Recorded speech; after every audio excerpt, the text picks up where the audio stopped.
به نام خداوند بخشنده و مهربان.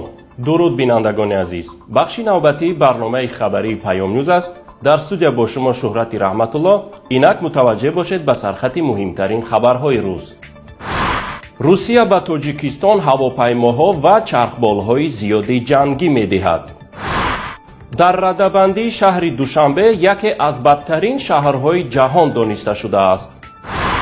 برای صرفه قوه برق در پایتخت باید بخاری‌های گرمیدهی به کار درآیند.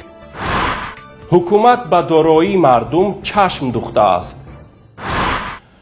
آژانس اطلاعاتی رگنیوم خبر می‌دهد که از سال 2017 روسیه به تاجیکستان هواپیماها و چرخبالهای زیادی جنگی می‌فرستد. حجت‌های ضروری برای انتقال هواپیما و چرخبالها بین وزیران دفاع دو کشور سرگئی شویگو و شیرعلی میرزا در حاشیه همایش وزیران دفاع اتحاد دولت‌های مستقل به امضا رسیده است. ضمن ملاقات وزیر دفاع روسیه سرگئی شویگو سال 2017 را در همکاری‌های نظامی مسکو و دوشنبه کلیدی خوانده گفت: سال آینده مرحله اساسی همکاری‌های نظامی تکنیکی فرا می‌رسد. لوازمات جنگی از جمله هواپیمای و چرخبال‌های زیاد به تاجیکستان انتقال داده خواهند شد.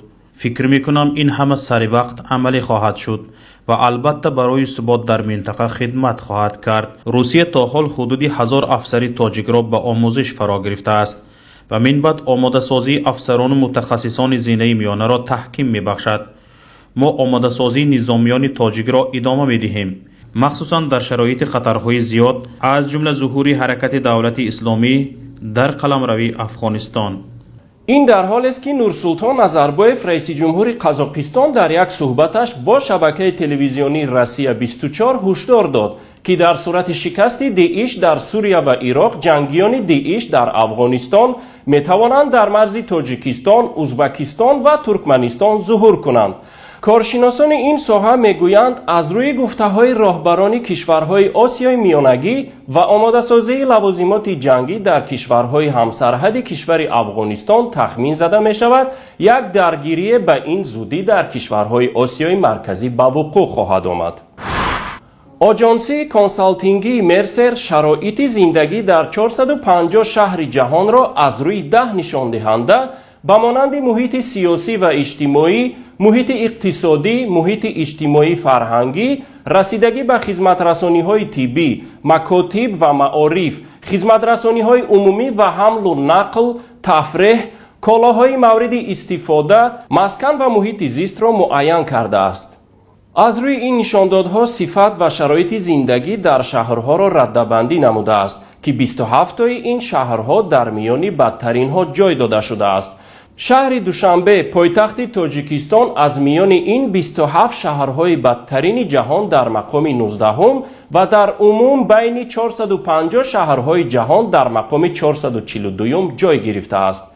شهر بغداد پایتخت عراق در مقام یکم شهرهای بدترین برای زندگی دانسته شده است. شهر وین پایتخت استریا، سیوریخ شهر در شویتزاریا، اوکلند شهر در زلندیای نو، میونخن آلمان و ونکوور کانادا از پنجگانه بهترین شهرهای پسندیده محسوب شدند.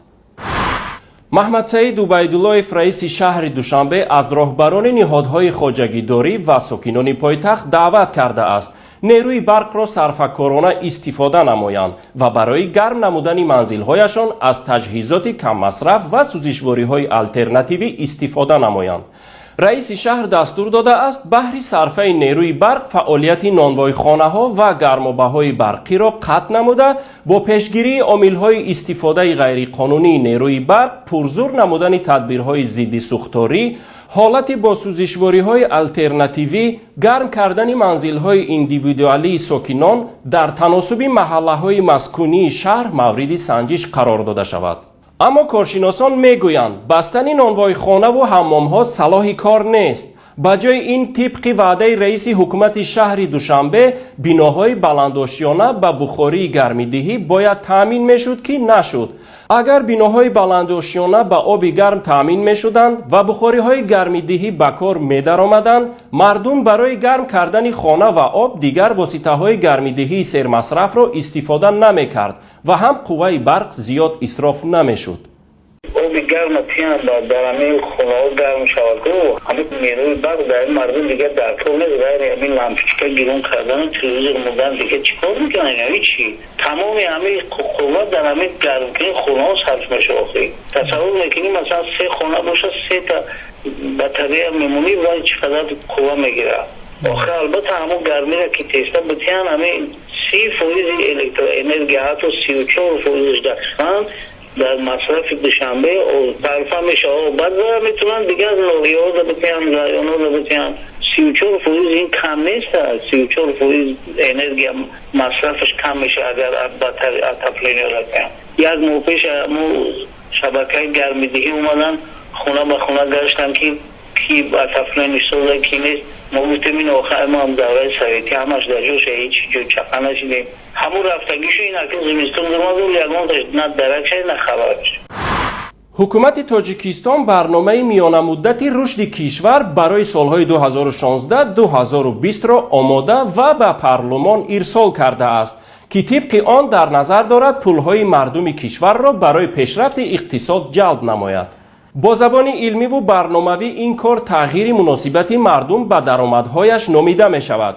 دولت به این نظر است وقتی آن رسیده است که مردم قسم از درآمدهای خود را مستقیما در اقتصاد کشور مبلغ گذاری نماید.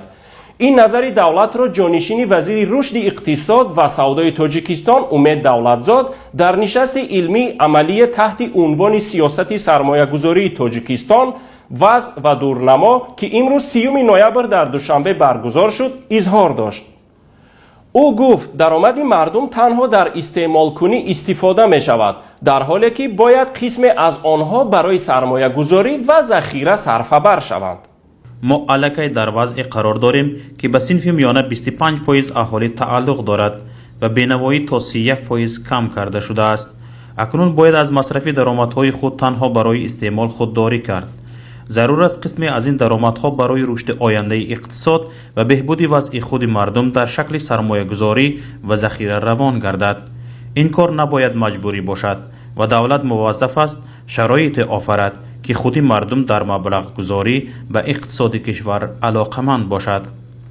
با سوالی پیامنت که آیا حکومت می تواند پولهای مردم را به اقتصاد جلب نماید، کارشناس مسائل اقتصادی عبدالمنان شیرالیف در پاسخ گفت جلب پولهای مردم حتی تا انجام این برنامه یعنی سال 2020 هم امکان ندارد. زمانی که مردم دیگر حتی به بانک ها باور ندارد و نه تنها از گذاشتن مبلغ خودداری میکند بلکه میکوشد پولهای آنجا درمانده‌اش را با هر راه بیرون آورد، جلب پولهای مردم حتی تا انجام این برنامه یعنی سال 2020 هم امکان ندارد. یگانه راهی که باقی میماند جلب مجبوری این مبلغ هاست. حکومت هم امکان ندارد این را نداند. پس وقتی چنین یک برنامه را برای سالهای 2016-2020 آماده ساخته است، پس به گمان غالب در صدد است پولهای مردم را با فشار به اقتصاد جلب کند. اما تا کجا موفق خواهد شد و چی نتیجه خواهد گرفت موضوع دیگر است. اکنون مختصر از خبرهای منطقه و جهان. پرزیدنت منتخب ایالات متحده آمریکا دونالد ترامپ که خود یکی از میلیاردرهای آمریکاست گفته است به خاطر اهمیت بیشتر به اداره دولت از بیزنس کاملا دست میکشد. او گفته است من با فرزندانم 15 دکبر در شهر نیویورک نشستی گسترده دایر میکنم و این واقعیت را مطرح میکنم که از بیزنس بزرگم کاملا خارج میشوم تا پر را به کار اداره کشور مشغول شده آمریکا را دوباره بزرگ کنم. پرزیدنت منتخب آمریکا گفته است سندهای حقوقی که در حال آماده شدن هستند او را کاملا از فعالیت‌های تجارتی بیرون میکشد. در شهر وینی استریا اشخاص نامعلوم به باشگاه موقتی مهاجران حمله آوردند. طبق معلومات دسترس جنایتکاران جانب باشگاه چند ظرف دارای مواد آتشدار هوا داده سپس فرار نمودند. در پی اندیشیدنی چاره‌های بی‌خطری مهاجران به بیرون برآورده شده از تلفات و دیگر عاقبت‌های ناگوار حادثه پیشگیری کرده شد. در همسایه کشور آلمان باشد موردهای حمله به باشگاه‌های مهاجران دوام 10 ماه آخر 832 حالت گفته می شود. بارش برف و سردی هوا در عربستان سعودی باعث مرگ 8 نفر گردید. 350 کسی دیگر باشد با بیماری سرماخوردگی در بیمارخانه بستری کرده شدند. یک بار سرد گردیدن هوا در این کشور اقلیمش گرم ساکنان و مهمانان را به اضطراب آورد. در بعضی منطقه ها بارشات باران نیز به عمل آمده به حرکت واسطه های نقلیات در راه ها مشکلی پیش آورد. بینندگان عزیز، اینجا به پایان برنامه خبری پیام نیوز رسیدیم. شرح مفصل خبرهای ما را از پایگاه خبری پیام نت و گزارش های ویدیویی ما را از یوتیوب پیگیری نمایید. برایتان خبرهای خوش و سروری زندگی را تمنا می نماییم. تا بخش نوبتی خیر، خدا حافظ.